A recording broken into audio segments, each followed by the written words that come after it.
Om Namah Shri Yatirajaya Vivekananda Suraye Satchit Sukha Swarupaya Swamine Tapaharine. So we were discussing the constant changing of vrittis, which vrittis means the ripples in the chitta or the mind stuff. So when there is a vritti in the chitta, that is why chitta vritti nirodha. Nirodha means to stop.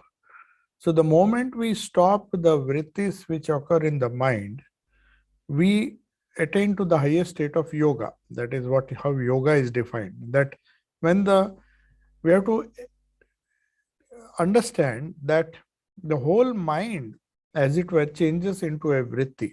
It takes the form of thought. Vritti means thought. In common parlance, it is known as thought, but it is a ripple. So there is only one thought in the mind at a particular moment. This point has to be remembered. So the simile of, as I said last time, the simile of a lake in which you drop a stone, it may be good to understand the word vritti, which is a ripple, but in a lake you can drop many stones and many vrittis will be there simultaneously. But in yoga or in a human being, the mind stuff can have only one vritti at a time. So the vrittis occur in such a in rapid succession, so that we think that there are so many thoughts at the same time. They appear to be very instantaneous, that we are looking at certain things and hearing, but there is a small gap. It's a maybe microsecond there is a gap between one vritti and the other. So though we think that we are seeing and hearing things at the same time, it doesn't happen. Every vritti is formed and there can be one vritti in the mind. So even during samadhi, there is a one particular vritti, the mind stops. They say the mind stops during nirvikalpa samadhi. That is when the vritti is totally stopped. But if there is one vritti to the exclusion of all other vrittis, then constantly that vritti keeps repeating itself, then it is known as savikalpa samadhi. So this is, if there is no vritti at all in the mind, it's absolutely thoughtless, then it is known as asampragnata samadhi, which we discussed in the first chapter. So the whole mind itself, if the whole mind itself is totally stopped for a fairly long time, then the body ceases. Body cannot continue to exist. And the mind will revert. Then what happens to the mind stuff? Because we discussed that the mind stuff is nothing but matter in a finer form. So it goes back to its original cause, the prakriti. So the mind will then disintegrate. So to keep the mind alive, these vrittis keep the mind alive. So that is why the mind takes that form when we look at an object, when we perceive an object. External, whether it is an external object or an internal object. The external object can be anything, some image or some holy cross or Shivalinga or even the form of a deity. Or there can be an internal image where you close your eyes and try to imagine the same reality, the same form within your heart. So whether it is external or internal, it doesn't really matter. What matters is the impression or the vritti that is created. The mind takes the form of that particular vritti, and then again it falls, then again it is repeated. So constantly meditating on an object again and again, that is what japa aims to do. Holy Mother is to perform 100,000 japa per day, which is almost impossible for most of us. But if the repetition, if due to constant repetition, the repetition can assume a speed wherein it is possible to even complete 100 or 200,000 japa per day. It is all definitely possible, because the vritti rises, it falls, but before it can fall, another vritti of the same kind repeats itself. This vritti rises and falls again and again. And that is when that happens, when this happens, uh, it happens so quickly that the interval between these two similar vrittis is not noticed. See, in a in a cinema film or in a film, we know that to give the semblance of motion, one particular action, there are 16 frames, 16 similar frames in 1 second. So when 16 frames pass in 1 second, then only you get an idea that the object is moving. So this has a striking resemblance. Our mind resembles the motion picture. The motion picture is based on a technology that it requires at least 16 frames to see some kind of continuity. Otherwise, there will be the old movies, if you have seen, there are jerks. You don't see the actions appear as if they are not continuous. There are breaks because we do not have that kind of speed, 16 frames per second. So you can imagine how fast the reel should move. If it moves at the rate of 16 frames per second, optimum viewing is possible. So also in the mind, to hold the vritti, to repeat the vritti again and again. So Holy Mother is to say japat siddhi. What do you mean by japat siddhi? The japa which you are doing, the repetition of the mantra that a person is doing, it has to be unceasing. There is a prayer known as unceasing prayer to the Lord. That is how the Christian mystics also pray. Once the whole prayer is over, the prayer may be short or long, but there is a continuous flow of a similar kind of thought wave. The prayer, there is, for example, the Russian Orthodox Church, there is a prayer which some of the Christian mystics used to use. Oh Jesus Christ, have mercy upon me. Oh Jesus Christ, have mercy upon me. It's a sort of mantra in the form of prayer. So when you constantly ask Jesus Christ, your Ishta, or any other God for that matter, when you say in the mantra, Om, Om Shivaya Namaha or Om Ramaya Namaha. Namaha means not me, it is you. I bow down to you. I surrender to you. So the Ishta becomes prominent in our mental horizon. So that vritti, when it repeats again and again, then you will find that the state of yoga is the result. When there is only one vritti or there is no vritti, we reach the state of samadhi. If it is one particular vritti, then it is savikalpa samadhi. If there is no vritti at all, the mind totally stops, then it is nirvikalpa samadhi. That's why they say in yoga, if the mind is thoughtless, if somehow you reach a state where the mind does not think there's no single vritti, the body does not last long. As Patanjali says, it will merge into Prakriti. The mind will merge into Prakriti. Then there is no more rebirth. So that's why they say Jivan Mukti, not Jivan Mukti, when you get moksha, the ultimate moksha, or in this case, you reach the highest state of yoga, the Asampragnata yoga as it is known. The names are different. You call it Nirvana in Buddhism, Mukti in Hinduism. But the procedure is the same. The vritti has to either stop or one particular vritti has to repeat itself non-stop, continuously. So japat siddhi means repetition of the japa. At least if you can maintain that repetition of the vritti for a sufficiently long period of time, continuously, then you reach a state of yoga. It may not be the highest yoga, but at least you are approaching the state of yoga. So, but what happens when the vritti occurs in the chitta? It has two things. First, it gives you the perception of the image that you see or the sound that you hear. That is there. When it is constantly repeated, you see that every vritti leaves a samskara in the mind. I explained what samskara is. Suppose waves are formed in the ocean on sand. When the waves come in a particular pattern, the sand also takes that same pattern. So every vritti in the mind stuff or chitta, which is the mind stuff, which is capable, it is capable of producing the original vritti again and again. That is because of the samskara.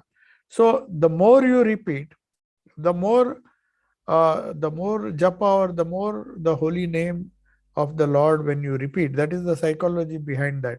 Those samskaras go on adding to each other. They increase, and then even when the vrittis are suppressed, the samskaras work underneath. They work in the unconscious mind.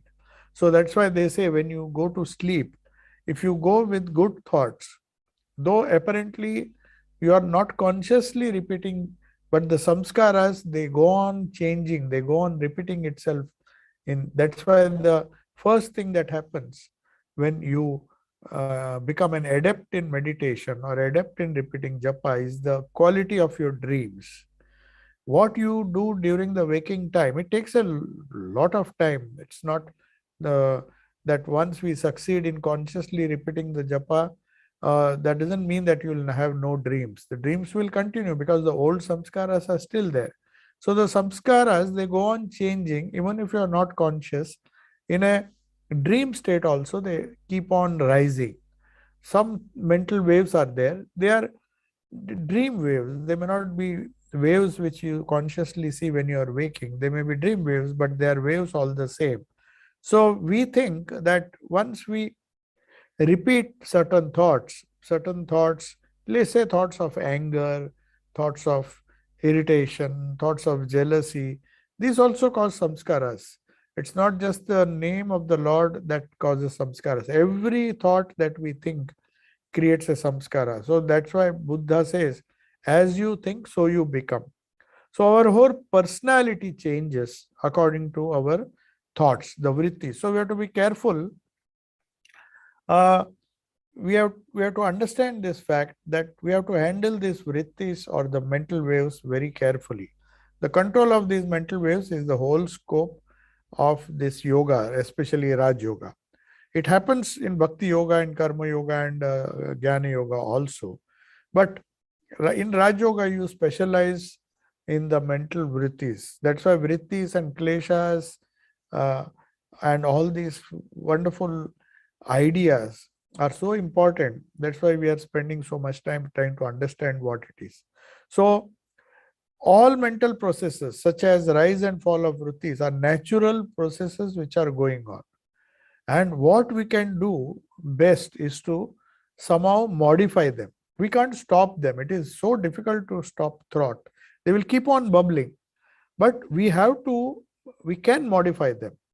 So all these changes that we see in the mind, in the chitta, are due to the action. We discussed this also. Three gunas. In Prakriti uh, is made of three gunas.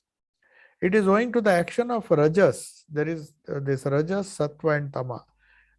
Every time the stone is thrown in the lake, a vritti is formed. Similarly, every time there is a predominance of the force of rajas, a vritti arises. For a short while, sattva predominates, resulting in jnana or knowledge. Then, if sattva predominates, you have a knowledge vritti. And then tamas dominates and the vritti subsides, and for a split second, you will find that the mind remains free of vrittis. You become vritti shunya. So tamas also results in stoppage of vrittis, but that is not a desirable state, because again, owing to the action of rajas, another vritti arises. Thus, the rise and fall of vrittis goes on unceasingly.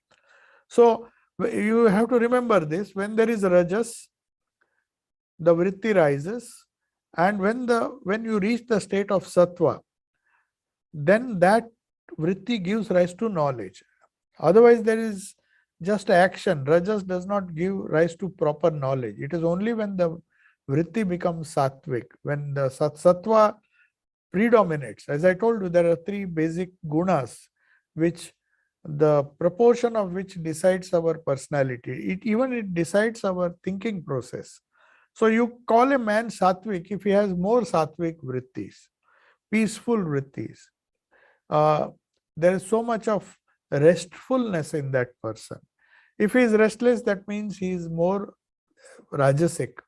Rajas is a sign of restlessness, and tamas is expressed as total inertia. The mind is dull even to think. It does not want to think. Sometimes it happens that when you are very tired, or maybe you're tired of thinking, constantly thoughts are going on. Suddenly you reach a state when your mind becomes blank. People think it is a highly sattvic state. No, it is a highly tamasic state. So whenever the mind goes blank, somehow the tamasic guna has become prominent in the mind. So the when the mind becomes thoughtless, when the vritti does not rise, it becomes vritti shunya. Then we have to be very cautious. It is not a desirable state. Somehow you have to activate it and make it rajasic. And that is why Swami Vivekananda once, Swami Turiyananji, when he was in Banaras, a brahmachari was just sitting in his room and not coming out. But Swami Turiyananji knew that his mind is becoming tamasic. The tamasic guna is overtaking him. No doubt he was feeling a kind of peace, but it is actually inertia. The peace which comes, it's not peace actually, it is an inertia. So under the effects of drug also you can put a person to sleep. So similarly, tamas also puts a person to a kind of vritti shunya avastha, means there are no vrittis rising, and people think they are very happy. They feel some strange kind of happiness because of tamas, but it is dangerous. That is why vritti shunya avastha has to be avoided. So Turiyananji told this brahmachari, you go out and do some heavy work.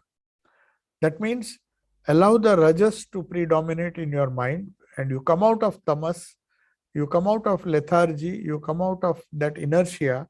And when you vritti start coming in your mind, when the vritti arises because of rajas, then there is a scope that sattva can predominate and you get the vritti which gives you true knowledge. So a sattvic vritti, the difference between a tamasic and a sattvic vritti, sattva gives rise to knowledge, tamas gives rise to ignorance.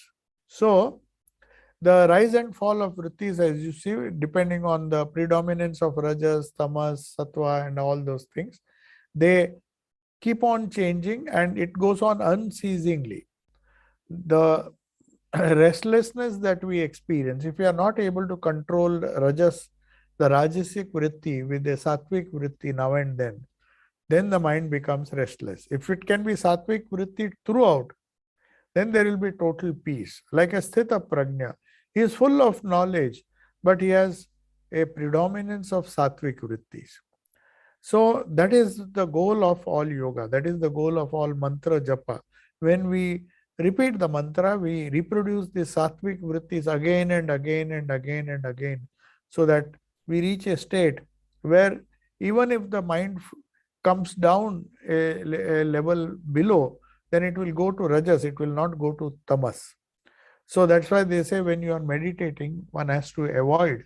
If you are feeling sleepy, then it's better to go to sleep and then get up with a fresh mind and induce sattvic vrittis in the mind. That is much better than allowing the mind to lapse into or maybe go down into the tamasic state. So it's better you get up, walk for a little while. That is why in Buddhism, when they practice this, they are supposed to be aware. If they let the mind slip a little bit, the master who teaches them, he observes very clearly if a person is going into a tamasic state. So in some monasteries, they have a long stick with a rubber palm. So with that stick, he will give a nice slap on the face, so that the person who had a tendency while meditating to go into tamasic state, he is just roused and then he becomes rajasic. So many ways and means have been devised. And this meditation, especially in the Buddhist tradition, this awareness, awareness means knowledge, awareness meditation, vipassana, to see properly, to keep the mind intensely active and full of knowledge, fully conscious. That is known as sattvic meditation. And now, when the same vritti, it is known as sajatiya. Jati means species. So, sajatiya means a similar vritti rises and falls for a long time. It is known as ekagrata. Ekagrata means one pointedness. So when different vrittis come, follow one another, say now we get a vritti, then there's another vritti, and immediately after that it goes on changing. Then we call it vikshepa or distraction. Distraction is nothing but the rising of different vrittis of different kinds. So to counteract that, we do japa, we try to raise in our mind forcibly, at least for some time of the day, a sajatiya vritti, which leads to ekagrata. Ekagrata means, the simple translation would be concentration of mind. So it can be mathematics, it can be any other subject. If you are allowing only one particular vritti of one particular kind, say you are studying biology, you just allow all the vrittis which deal with biology, not allow other vrittis to come and disturb you. Then you say your mind has become ekagra in your subject. So you don't think beyond mathematics. Suppose you are doing mathematics and your mind is so focused that it has been trained not to think of anything other than mathematics, then it becomes ekagra. But suppose you think of mathematics, then you think of some sporting event, and then you watch television, so many distracting vrittis come. It is known as vikshepa. Vikshepa means distraction. So every strong vritti that we think, whether it is a vijatiya or different vrittis which gives rise to distraction, whether it is a distracted series of vrittis or it is a ekagra, concentrated series of vrittis, everything leaves a samskara, impression on the chitta. And that becomes the cause of rise of corresponding vrittis in future. So if we want to see that the repetitive vrittis, that is japa or repetition of some prayer, if we want to convert it into samskaras, then we have to repeat it for a longer time. Then the samskaras motivate you to repeat it. Even when you are sitting quietly, the vrittis become automatic. The samskaras bubble up. They are like bubbles. The bubbles rise to the surface, then it becomes a vrittis. Samskaras are like small bubbles. We do not see them. They are at the bottom of the lake. But the more you have the sattvic vrittis, which are made of sattva, you will find that there is a tendency to repeat it. So the type of vritti that arises in the mind, how does vritti arise in the mind? It is determined by some external perception or the samskara within. There are two ways a wave comes.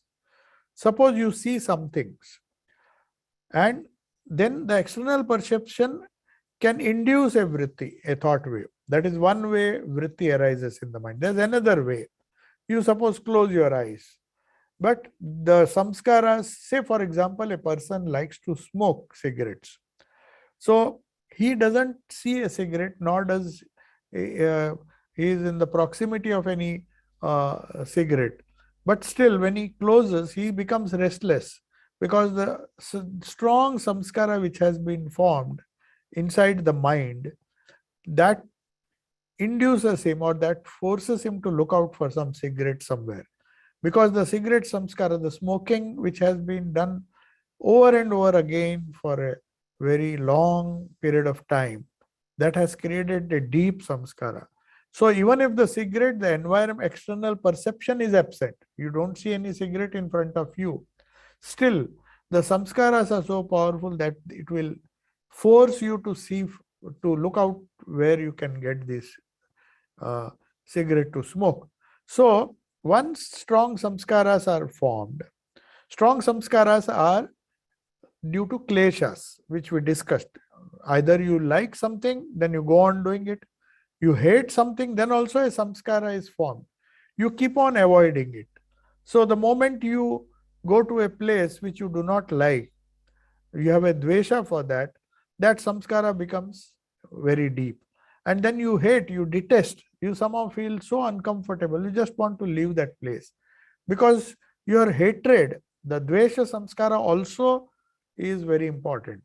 Just like uh, the samskara which you like, the raga, the attachment you have. So you tend to go towards an environment which you like, and you want to avoid certain environments which you don't like. So raga and dvesha, they have impact. Raga and dvesha result in certain samskaras, and the corresponding vrittis are bound to rise. And normally, a person who is not a yogi, they have, ordinary people have very little control over the rise of vrittis. Whether there is external perception or not, or the strong samskara within, either way, they are full of vrittis, and that also vikshepa vrittis, distracting vrittis. So that is why the restlessness of the mind. So if we want to change the vrittis, we have to change the samskaras within. Similarly, if we want to control the vrittis, we have to reduce the power of these samskaras. First, you have to control the samskaras. How do you control it? By reducing its power so that they don't bubble up. The mind has both good and bad samskaras. You have to remember that. If the good samskaras are more, they will keep the bad samskaras in check, and vice versa. It's like the law of mass action. You see, it operates in the mental field also. So even the rise of good vrittis are to be prevented, at least during the practice of dhyana. Now, this is something very difficult to understand. Why should we not have good vrittis? Why can't we read books, good things? No, when you meditate, you just have to stop. Even you see, the Leela Chintan, the reading of good books, they are useful to a certain extent. When it has served its purpose, you have to put them down and meditate on what you have read. If you keep on reading good things, good vrittis are formed, but they keep disturbing you. So at least during the practice of dhyana or meditation, where ekagra vritti, repetition of vrittis, that's why people get bored. When you are asked to repeat a particular mantra, after a certain time, mind is so distracted, then it wants to read something or have some pastime. It is very natural because we have been used to changing vrittis, vijatiya vrittis, vrittis of different kind. We want change. We don't like uniformity. But that is not how yoga is practiced. To become an adept in yoga, you have to have ekagra vritti. In fact, it's not just yoga. If you want success in any field, if you want to become a good mathematician, then all the mathematics vrittis you should have ekagrata in that, a one-pointedness in mathematics. You can't be doing everything at the same time and then expecting to master that subject. So if somebody plays sports, he is focused on that. The vrittis again and again and again are formed in his mind. Then it becomes a habit. And that habit makes him excel in that particular field. So also the power of samskaras, if it keeps on bubbling and it distracts us during meditation, the effect of that samskaras to rise and form vrittis has to be reduced. That is known as tanukarana. Tanukarana means to reduce the impact of those samskaras. Samskaras are already there. There is a mind is a vast storehouse of these samskaras. But there are two ways of reducing it. According to Patanjali, replace the bad samskaras by good samskaras. See, for example, if there is a negative thing, you have a positive and negative cancels itself. The samskaras are reduced. So too many of bad samskaras, then you impose certain good samskaras. That is why they say you should go and have satsang now and then, because satsang induces good samskaras. And the more the good samskaras are induced again and again, it reduces the force, reduces the strength of the bad samskaras. You can't just wish them away. We like to remove the bad samskaras because we do not know what are the bad samskaras which we have cultivated in the past, not only in our childhood, but it may be some previous life.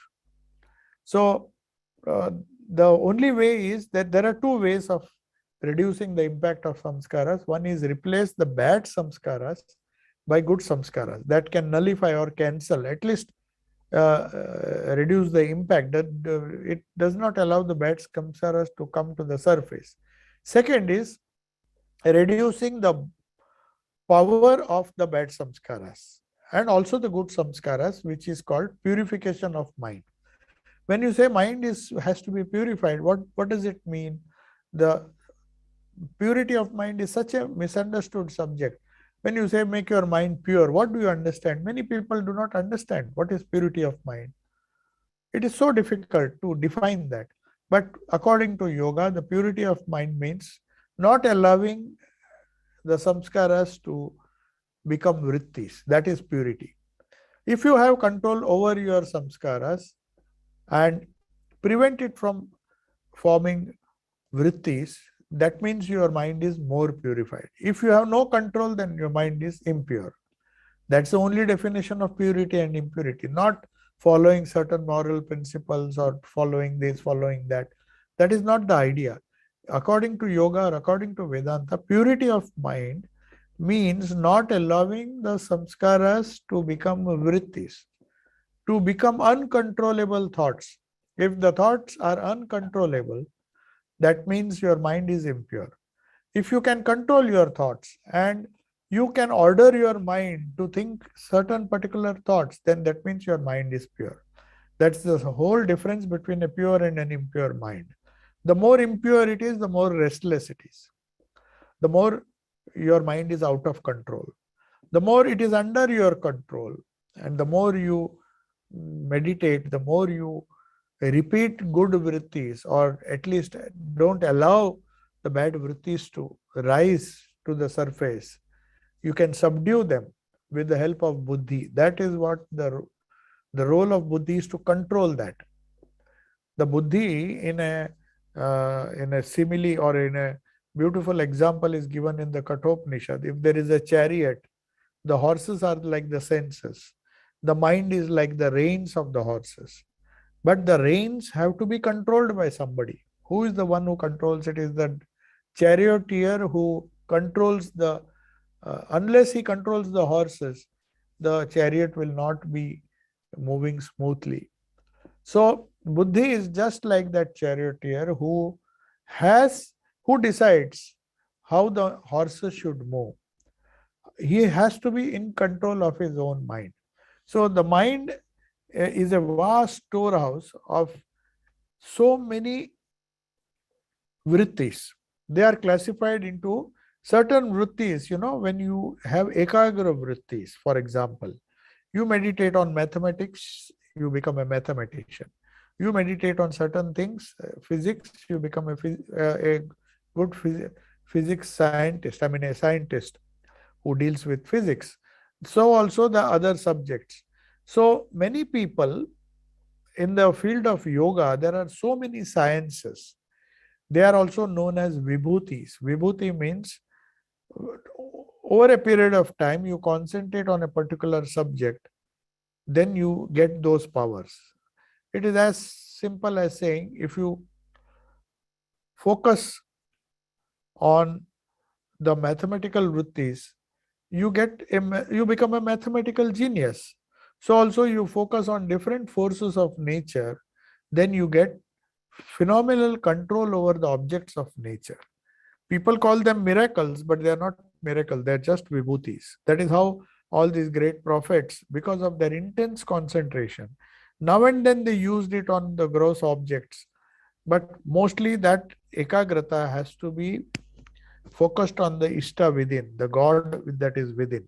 the spirit within. If you focus it on external objects, you may get different powers.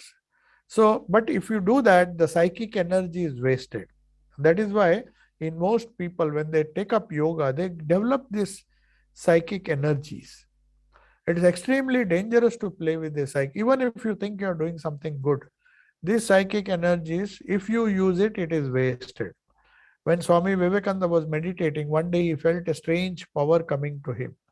So he asked, he just wanted to test.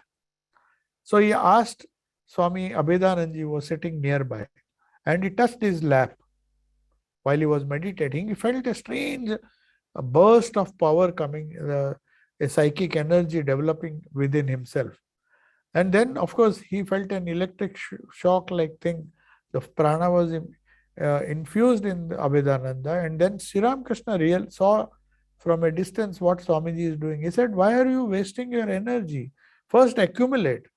Then you will get a lot of opportunities to use that psychic energy for higher purposes. Don't just squander it. Don't waste it.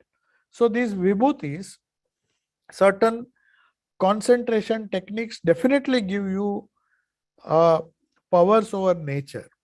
Just as concentration on mathematics makes you an excellent mathematician, so the Vibhuti Pada, there is a chapter, the third chapter of Patanjali's Yoga Sutras, which is known as Vibhuti Pada. Their higher psychic powers, how one can attain to higher psychic powers is described. But Patanjali issues a warning. He says, if you continue focusing on external objects and external excellences in life, then you reduce you're just you are just wasting your energy, dissipating your energy towards grosser things. And then that once that energy is lost, you can't recover it. The energy that ought to be focused within to realize, to attain to the state of yoga is simply dissipated, and you go down. Instead of evolving into a yogi, you go down back to the state from where you started. So there is a beautiful story which Sri Ramakrishna used to tell. A person practiced meditation for nearly 40 years, and then he developed a strange power. It is possible. These psychic powers come, your body becomes light. You get control over gravity. And it's not a joke. It is possible provided you concentrate sufficiently on that. If you concentrate on lightness, the virtue of lightness, your body becomes light. If you focus on heaviness, your body becomes heavy.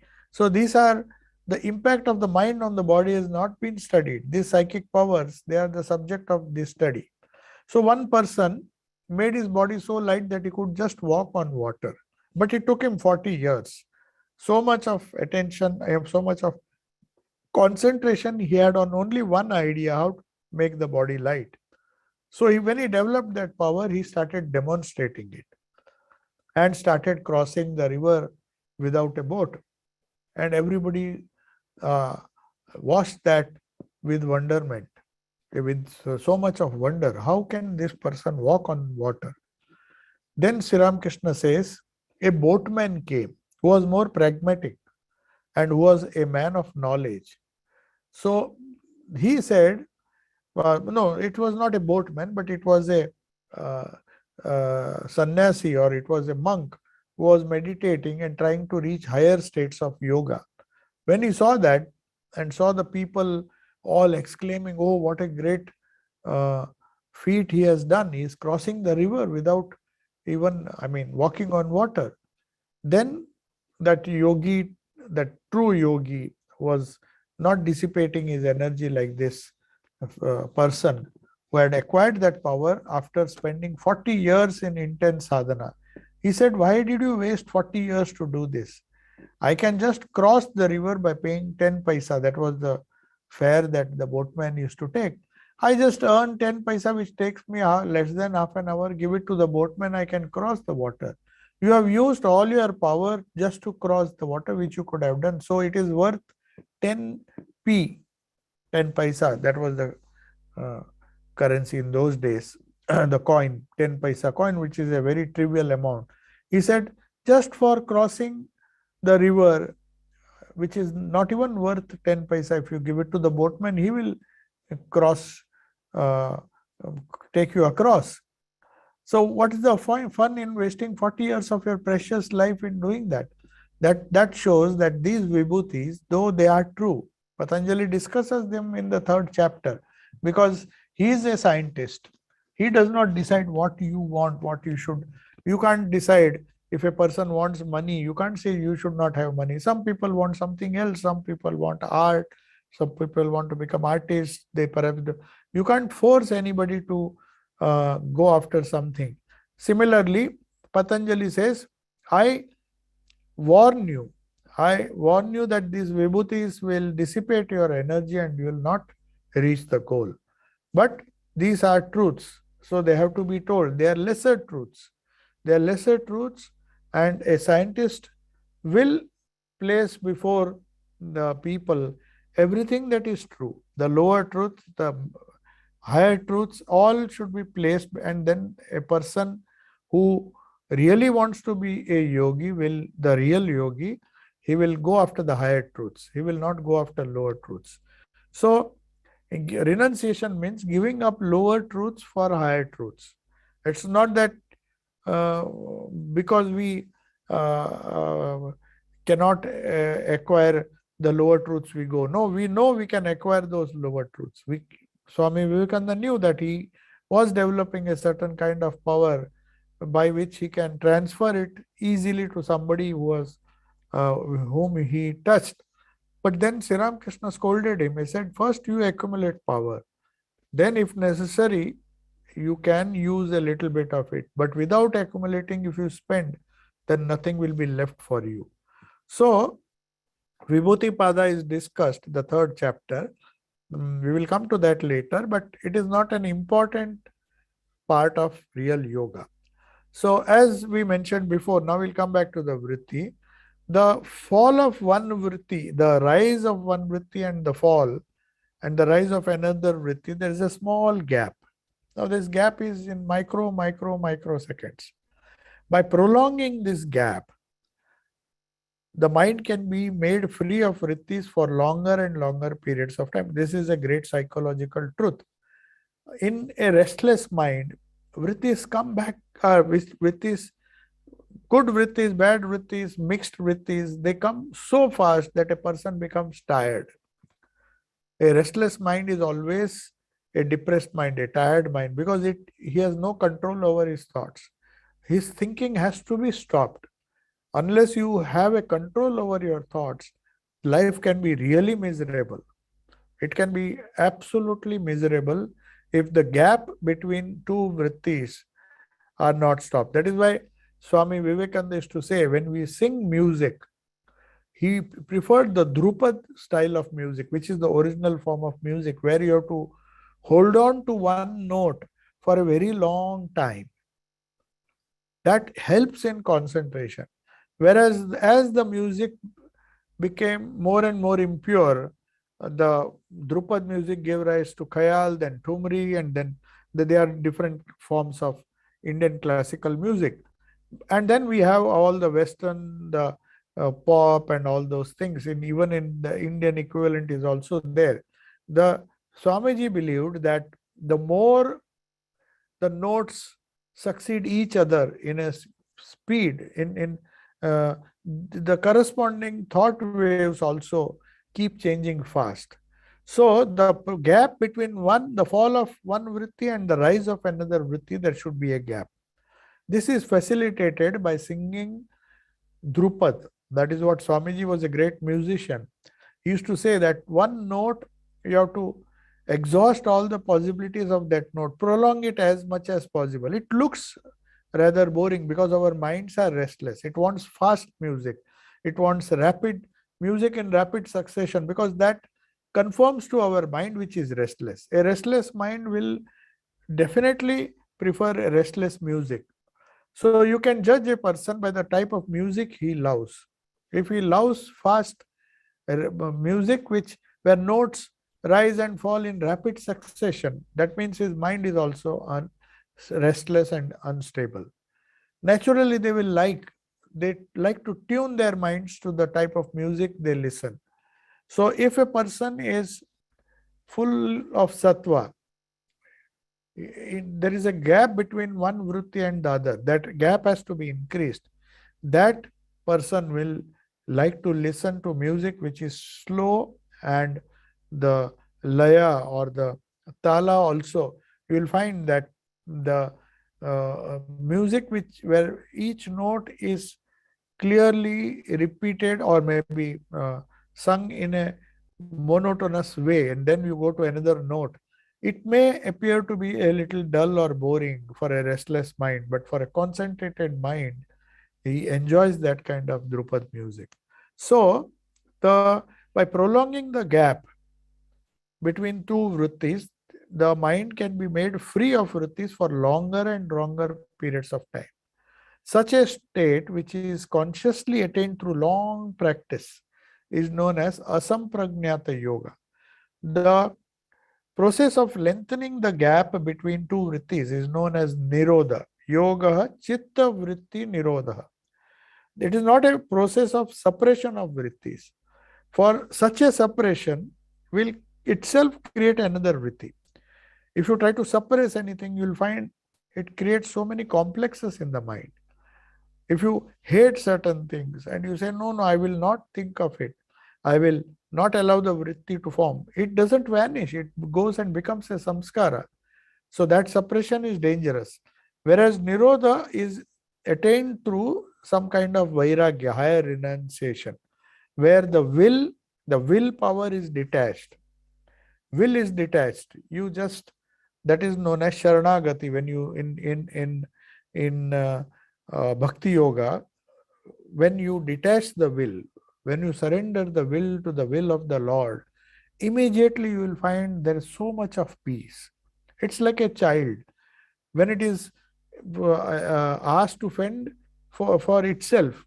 It gets worried. Then suddenly it sees his mother and goes and uh, surrenders to the mother. The mother picks it up. Then it feels safe. It feels a kind of relaxation. So this paravairagya or vairagya is because we detach our will and we surrender the will to that of the Lord. In Vedanta, it is known as neti neti. You don't get influenced by the external objects. You say, no, not this, not this. It is a difficult path if you follow the path of Advaita Vedanta. Whereas in the path of bhakti or path of you surrender to the will of the Lord, it is a much more easier way, because if you consider the Lord to be a human being, for example, you consider the Lord to be your mother, then you know what a child knows, what it means to run to a mother and surrender to her. You will give all the worries. You know there is a person who is a mother who loves you and who protects you. So that attitude is more natural. But Vedanta says for people who have a very strong will, they just can use the method of neti neti.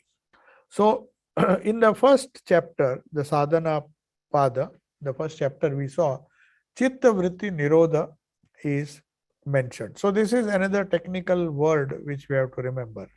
Now, there is a third principle which says that changes actually constitute a continuous series, and they may be it's a slightly technical thing.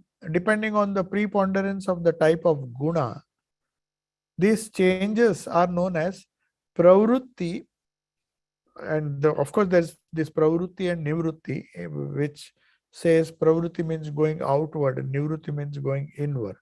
But in yoga there are three kinds of states. One is pravrutti, prakhya, and sthiti. Sthiti means stability. So pravrutti or motion is in the mind. This is a different technical term. It is a motion in the mind which is the production of vritti. But there are other types of motion which is known as control or regulation of the vritti is known as sanyama. Sanyama, restraining the thought, it gives rise to different powers. So the question is asked, why should we control thoughts? Why should we not allow thoughts to come, not allow different thoughts to come? Because that gives rise to powers known as vibhuti. When we control thoughts and channelize it into a particular channel, then the powers behind that. Say, for example, you want to excel in mathematics. You control all other thoughts which are not mathematics. Then you become a great mathematician. So similar, applying the similar logic, when you control all thoughts which divert your mind and focus it on the Lord, then you get all the qualities which are inherent in the Ishta. All the qualities which have made the Ishta great, you slowly start imbibing those qualities. So that is a point to be remembered. Now we will come to another aspect. Yes. Now what is mukti? Now we'll come back to the idea of kleshas. First is asmita. Asmita means the holding on to the false self. It is also ego. We know that avidya, first klesha is avidya. Avidya means ignorance. What does ignorance do? It gives a false identification. You hold on to the false self. Our self is not the body. Body is only a limited portion of our whole existence. We have a mind, we have a buddhi, we have so many wonderful faculties. But if you think body is everything, then you are holding on to the false self, a temporary self, which is the body. Once asmita is formed, that is why they say the path of jnana is very difficult, because you have to get rid of the yoga, the idea, get rid of the idea that you are the body, which is so difficult. This ego, giving up the ego that you are the body, is one of the most difficult things to give up. No matter how much you try, the mind again and again tells you that you are the body. You just can't ignore the body. So much of asmita is there, so much of ego is there. So the organism starts reacting.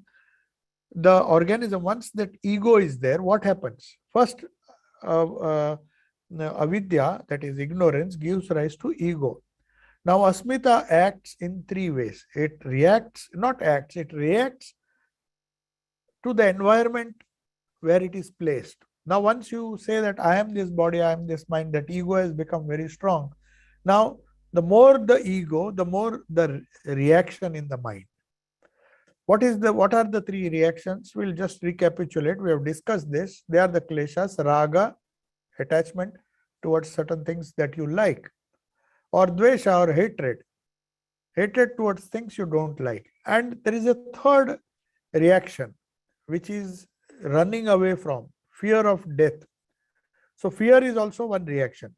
Sometimes you see a tiger, you run away from the tiger because you fear death. If you fall sick, you go run to a doctor because there is a fear that you may die because of the disease. So these three fundamental kleshas arise in the mind after we develop that ego. So when you have an ego, you have a tendency. If the ego is strong, then you have a strong like. The more the ego, then the more strongly you say that I don't like this, I like this, I don't like this. So that raga dvesha becomes intense, and as a result, the abhinivesha, or the fear of death, also becomes very strong in such a person. So these three reactions, other than the two primary ones, avidya and asmita, they constitute the kleshas.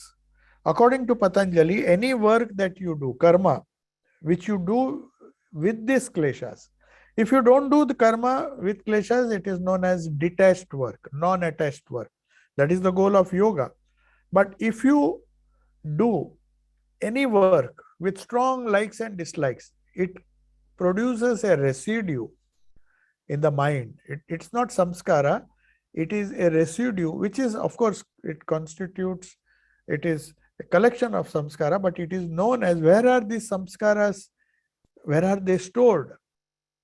Suppose you are doing for 24 hours, 10 hours you have done many things that you like, and remaining say 10 hours, rest of the 10 hours you have avoided many things which you did not like, and rest of the 4 hours or whatever it is you have spent in fear, whether you are dreaming or whether you are awake. Now you have had so many ragas, that is attachments or the going towards the things that you liked, but many things came to you from the environment which you did not like and you avoided. You had a hatred for that. So each one of these raga and dvesha and also fear, they have produced a residue in the mind which is known as karmashaya. Karma ashaya. Ashaya means a receptacle where your karma is stored. Now that is the karana sharira that causes rebirth. So mukti or moksha or freedom from the is liberation from the cycle of births and deaths. There are two things necessary. First thing, prevent the deposit of new karmashaya. Already there is a huge baggage which we have brought from our previous. A lot of karmashaya is there in the receptacle, in our chitta, in our causal body. Now, the first thing you have to do, don't accumulate more karmas. Don't succumb to the kleshas. And because any work that you do with kleshas adds to the karmashaya, makes your life more miserable. Then, now what to do about the karmashaya which you have already inherited?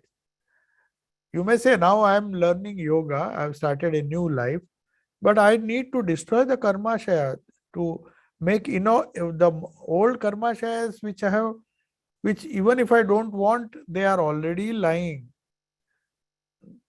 They have already been deposited. So what to do with this? To make them inoperative. Just see that they don't cause trouble. How to do that? Both these purposes, depositing of new karmas and the removal of already the samskaras which are there in the karmashaya, both can be achieved by destroying the kleshas.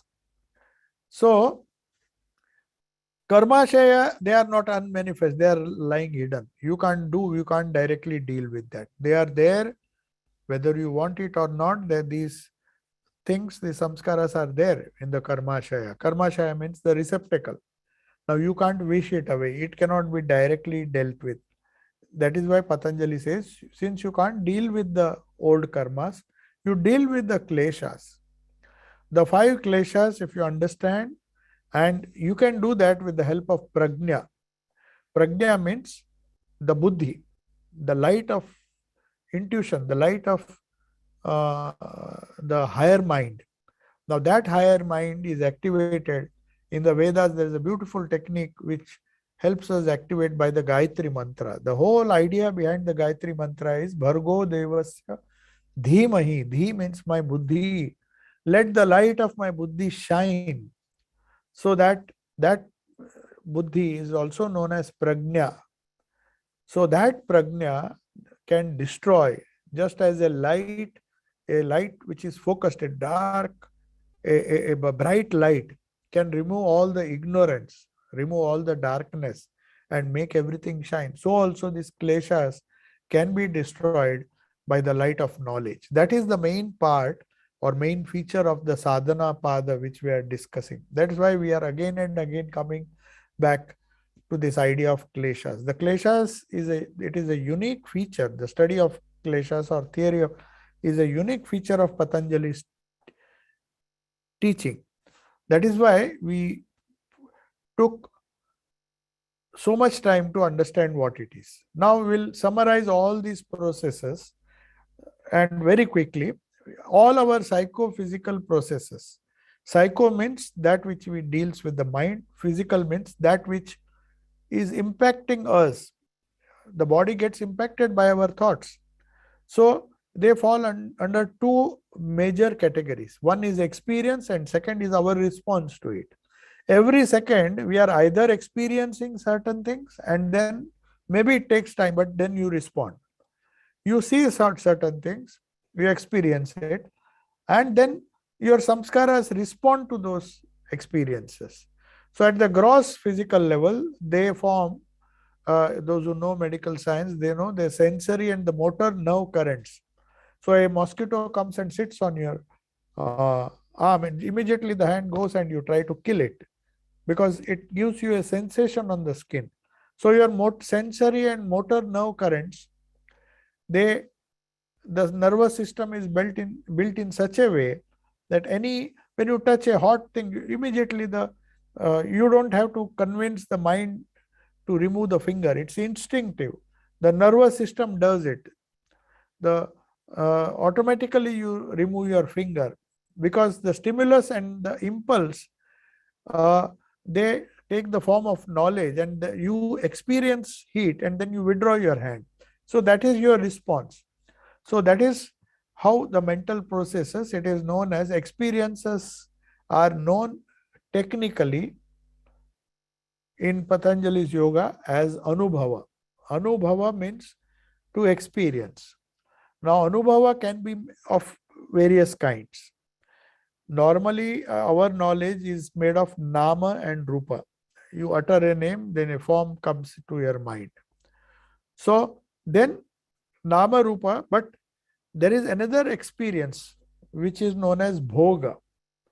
Pratyaya, which is cognitive experience. You see certain things immediately, or you utter a word, a form comes to your mind. But pratyaya is not the only experience. There is another experience known as bhoga. It is known as emotional experience. You see certain things, you experience sukha, happiness, or dukkha. All these pratyaya and bhoga, they are different vrittis in the mind. So even a very purely cognitive experience like chanting of the Gita or stotras, it gives you some emotional experience. You can't separate emotion from thoughts.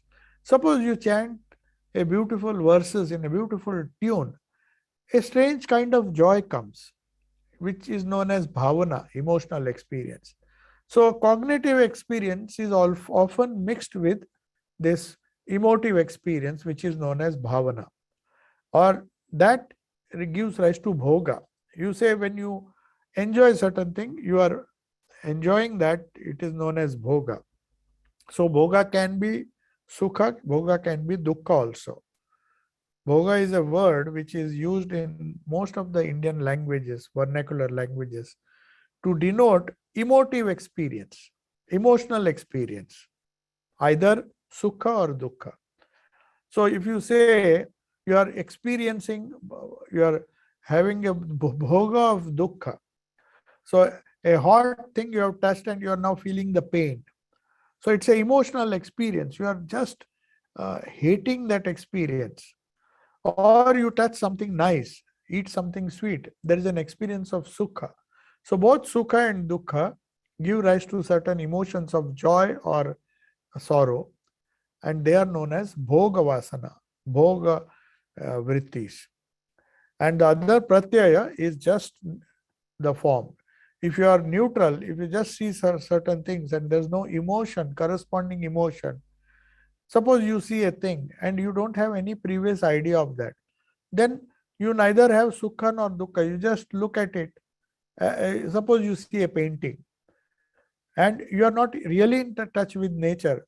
You experience, oh, it's just a dull replication of the scenery that you have actually seen. It is nothing compared to that. It's a dull replica, so you don't experience any joy. Some people don't experience joy when they see paintings, but of course artists do, because they are emotionally their cognition is emotionally connected to that painting.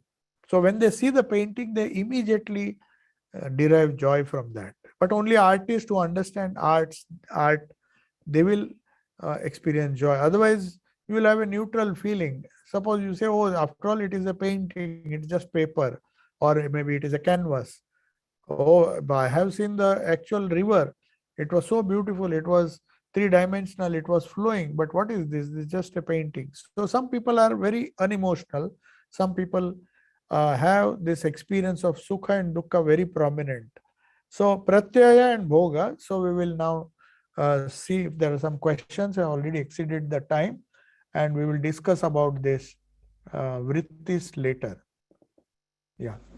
Uh, if they can be similar, 1 minute, there is, how do we recognize whether the state is sattvic or tamasic? It is definitely, they are not similar. The question is, if the vrittis are similar, how do we recognize whether the state is sattvic or tamasic? Tamasic is inertia. I told you sattvic vritti is a stationary type of vritti, but it gives knowledge, it gives joy, some kind of bliss. Tamasic gives rise to dullness or inertia, it puts you to sleep. So that's why when a person uh, does not think or is such a dull person, there are some people who are incapable of rajasic or high greater mental activity. A, some kind of mental activity is necessary even for a rajasic vritti. So if that is not there, it sinks to tamas. So tamas you can easily recognize because it gives rise to dullness or inertia. Whereas sattvic vritti, though the vritti becomes vritti shunya, but still that sattvic vritti gives you tremendous knowledge, the joy of knowledge, and you get peace. So these are the signs when you can easily recognize. Now there is a question, another question. It is said only in Indian music long swara frequency used, not in other music. Some musicians follow that path for a long time sadhana. Is it a vibhuti? It's not a power as such. It is a tradition which you will find. But you're wrong if you say that only Indian music is slow. We have the classical Western music, especially some of the Gregorian chants, which Swamiji heard in some of the churches. He was a great student of Western music as well. So he compared it with the Samaveda of the Vedas, the Gregorian chants. And that is how they used only three swaras. If you see the Samaveda, the chanting was something similar. Swami Vivekananda, when he came to Italy and visited some of the old monasteries where he heard those Gregorian chants, he says, oh, this is how perhaps our rishis also chanted. So it is not necessary that Indian music has less frequency, long swaras, or the notes are sung, repeated for a great length of time. It is there in other music of other countries and other traditions also. Okay. So I'll take your leave. Om Shanti Shanti Shanti Hari Om Tat Sat Sri Ramakrishna Arpanamastu.